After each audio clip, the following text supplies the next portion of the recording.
Hi, high school. Welcome to SCASA lesson number 5. And today we are going to talk about the effects of alcohol use.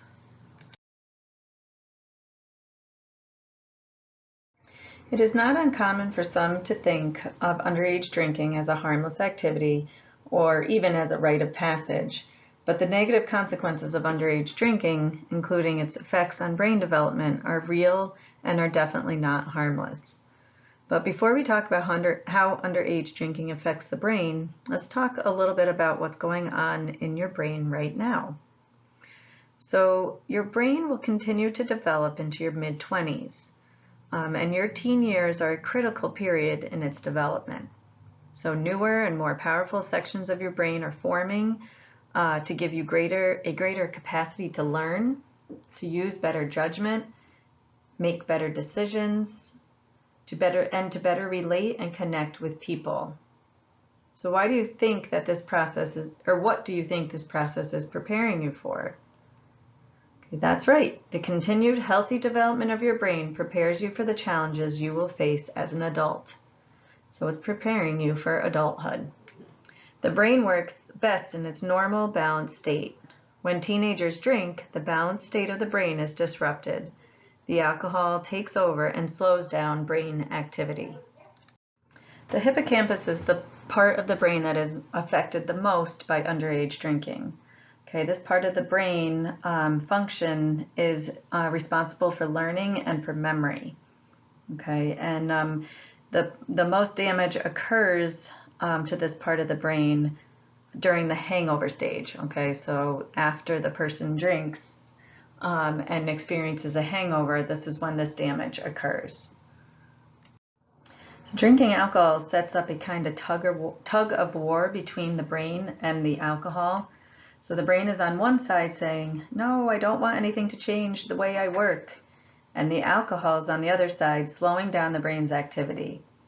What happens when one side gives up in the tug of war? Well, everyone on the other side falls down, right? So when the effect of the alcohol starts wearing off, it is like someone letting go of the rope. During the surge of activity in the hangover stage, cells in the brain begin to die, causing permanent brain damage. Okay, so these pictures are 2 scans of the top surface of the brain, and they depict brain activity with shape and color. Okay, so the brain on the left is the healthy brain. Okay, the image is fuller, it has a smoother surface. The smooth, solid form of this brain scan depicts the activity and their active and fully functioning brain of a non-drinker. Okay, the scan on the right depicts the brain of a chronic drinker. So the areas of the brain on the right that appear to have holes represent damaged brain cells or brain cells with reduced activity. When the brain is impaired by alcohol, it is less active. The lack of symmetry in this scan indicates that the brain is not working as it should. Okay, so continued heavy use impairs more areas of the brain, leading to long-term brain damage. The active areas of the brain do not regenerate. So because the teenage brain is still forming, the areas damaged by alcohol use will not fully develop. Okay, so if you think it's tough to be a teen with a developing brain, imagine life as an adult with an underdeveloped brain. Okay, we're going to look at the anatomy of the teenage brain and the short-term effects of alcohol use on the brain. Okay, so the prefrontal cortex, when alcohol is consumed, it first affects this frontal lobe of the brain, which includes the prefrontal cortex. Okay, and this is the part of the brain that controls your executive functionings, including judgment, social control, decision-making, emotions, and senses. So when alcohol is consumed, it can impair your ability to think clearly and lower your inhibitions. Okay, next, the hypothalamus.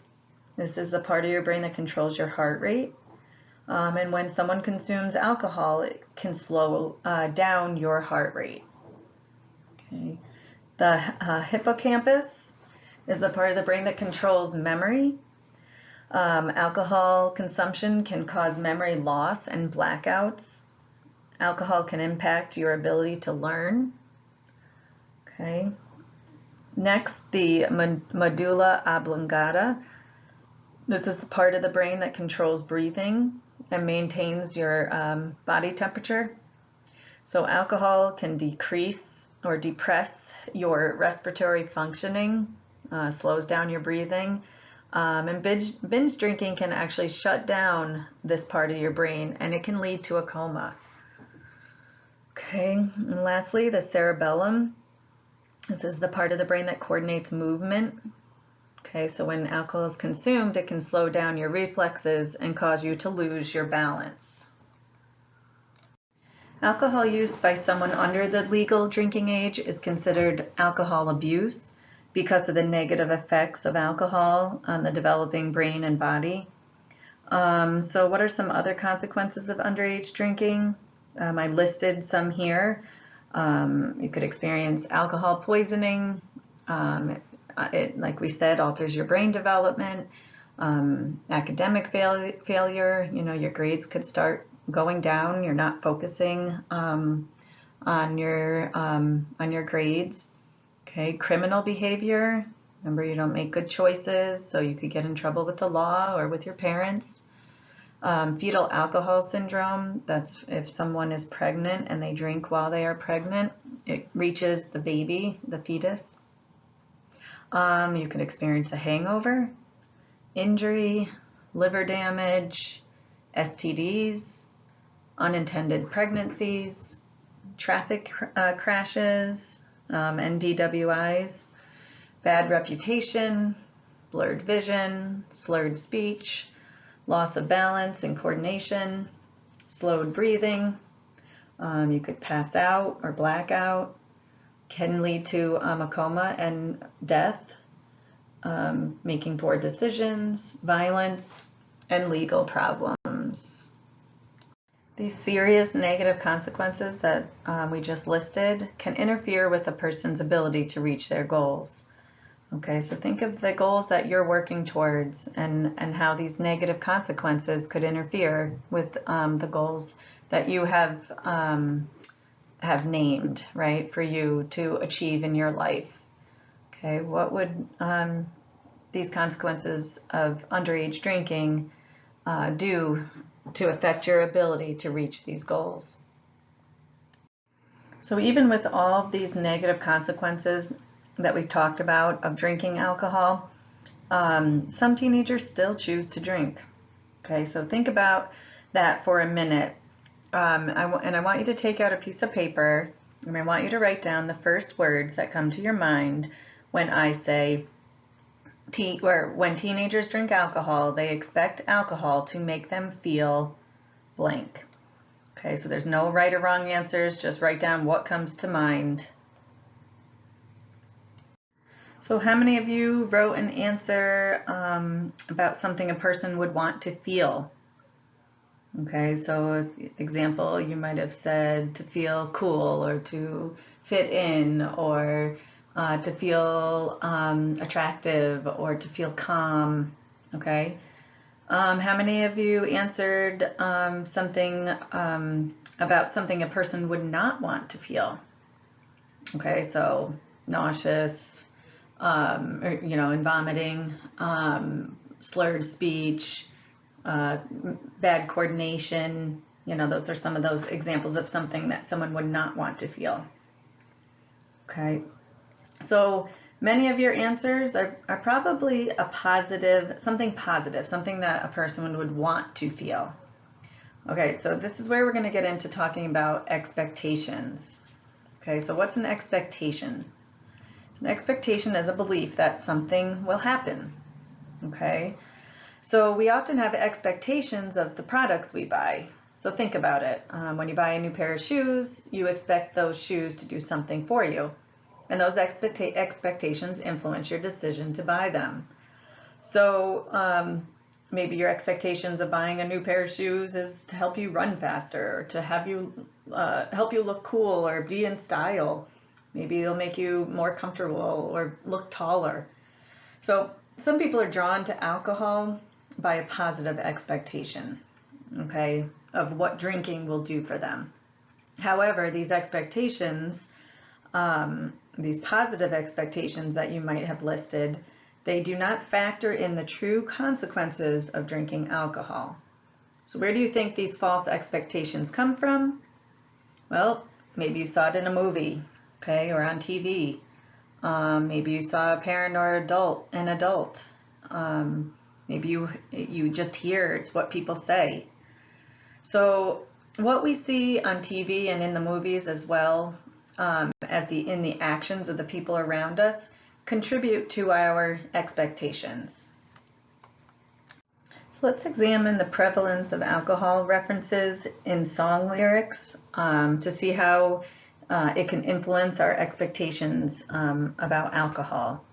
Okay, so you might need to pause the slide, but I want you to write a list of songs that you listen to that mention alcohol. So the songs may reference a specific brand, drinking in general, getting drunk, alcoholism, or engaging in activities that involve drinking. If you don't know the title, you can just write down some of the lyrics, but make sure you use appropriate language in your list. Okay, and then because we're not together, I'm just going to list a few on the next slide that I came up with. But like I said, you might need to pause the slideshow just to kind of jot down some ideas. Okay, so some of the pop songs that mention alcohol that I came up with: TikTok by Keisha, Cheers, Drink to That by Rihanna, Drunk in Love by Beyonce, Hold My Liquor by Kanye West, and Closing Time by Semisonic. So let's look at these songs and the lists that are in front of you. Does the attitude expressed in each song, does it glorify alcohol or suggest that drinking is a good idea? Or does it portray alcohol and all its negative consequences? Okay, does it express alcoholism or fighting or hangovers, poor decision making, or maybe loss of job or family members? Okay, so take a look at those. So many of these songs depict alcohol use as a normal way to solve problems, maybe a normal way to have fun or manage disappointment or stress. And some people turn to alcohol for that reason. But there are healthier, more effective ways to solve your problems than escape from them, right? When they choose alcohol, it just leads to more negative consequences. Most of these songs don't portray the harmful effects or other negative consequences in a realistic way. And if someone chooses not to question the message that glorifies alcohol or makes it out to seeming like alcohol is a good idea, they might choose to drink because they believe what the song says. The negative consequences of underage drinking are not limited to getting in trouble or to a DUI arrest. Alcohol abuse affects every part of life. Okay, so we are going to, I guess, kind of play a game called I'll Pass. But because we're not in person, we have to do it a little different. So what I'm going to do is I'm going to read a card and a scenario. And what I want you to do is determine the category of consequence that this fits. So our consequences are written here. So academic consequence, neurological, okay, so it has to do with something in your brain, right? Physical, so your body's physical consequences, social consequences, legal, okay, with the law, and financial, okay, dealing with money, and consequences for others. Okay, so the first one, I'll say the scenario, and I want you to think where it belongs, which consequence it belongs to. Okay, so Gary Onyx expected alcohol to make him cool and irresistible to all the ladies.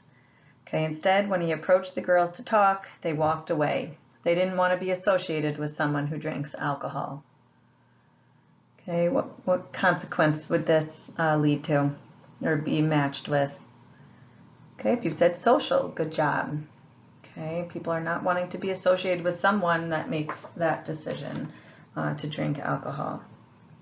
Okay, how about this one? Underage drinking costs society $61.5 billion per year. These costs include traffic crashes and fatalities, unintentional and intentional injuries, criminal activity, and lost work productivity. Okay, so what is the category of consequence? If you said financial, good job. Okay, the next one. After drinking, Louis Layton started to feel sick. A few minutes later, he ran to the bathroom and threw up. He spent the rest of the night feeling nauseated. Okay, so it had a physical symptom. He felt nauseous. Good job. Okay, how about this one? After getting in trouble for drinking, Riley Ramsey attended a seminar with her parents about the physiological effects of alcohol. She learned that when a pregnant woman drinks alcohol, she puts the baby at risk for disabilities and birth defects because the concentration of alcohol in a fetus's bloodstream is the same as the mother's. Okay, so this is consequences for others because she learned about what could happen to someone who drinks alcohol when pregnant. Okay, that someone that is born with a concentration of alcohol is called fetal alcohol syndrome, and the baby can have learning disabilities and certain physical features that go along with that disease. Or syndrome, I should say. Okay, Marley Moore expected alcohol to make homecoming a night to remember. However, she didn't know alcohol affects the hippocampus, which is the part of the brain that controls memory. So homecoming night became a night that Marley will never remember. Okay, so her short-term memory was affected, and this is neurological. Good job. Okay, so your hippocampus is affected and you cannot remember. Your short-term memory is affected. Okay, Jack Gem received an academic scholarship for college. Recently, he posted pictures of himself drinking alcohol. 2 weeks later, Jack received a letter from the university revoking his scholarship because of his underage drinking. Okay, so think about what category that consequence is included or is a part of or identified with. And if you said academic, you are correct. Okay, and lastly, Gary Onyx didn't realize his DUI arrest gives him a criminal record. By law, Gary must disclose this information on any job or college application. Okay, what category of consequence? Okay, legal, good job. Okay, so it's a criminal record, goes on your criminal record, does not come off. And it is something that must be disposed or disclosed on at a job interview or college application. Okay, before we start doing what others are doing or even purchase a product, how can we make sure our expectations of what an activity or a product will do for us is accurate? So we need to investigate or question our expectations, okay, and research ideas and actions and our products to make sure that we're consulting reliable sources and making informed decisions. So I want you to take a minute to consider your own expectations about alcohol. Are your expectations influenced by the messages you are exposed to in the media or the messages you see in society? Or, like the majority of teens who choose to remain alcohol-free, do your expectations of the drug match the facts? So in our next lesson, we're going to be discussing the negative effects of nicotine use. Okay, so just to wrap up in our lesson, we have talked about how underage consumption of alcohol or underage drinking, how that can damage and affect the development of our healthy body and our healthy brain. We talked about the physical, mental, social, and emotional and legal consequences of underage consumption of alcohol, the consequences that can happen. We talked about the ability to question the messages we see in the media or from the from society, right? We hope that maybe by using some peer refusal skills, like the ability to just say no or to walk away or avoid situations altogether that involve alcohol, that we hope you'll choose healthy, more effective ways to handle stress and solve problems than to risk damaging your brain and interfering with brain development. Okay, and if you have any questions about alcohol or any comments you want to add, please email me at skazaprevention@gmail.com. Okay, and we will see you next time for lesson number 6. Thank you.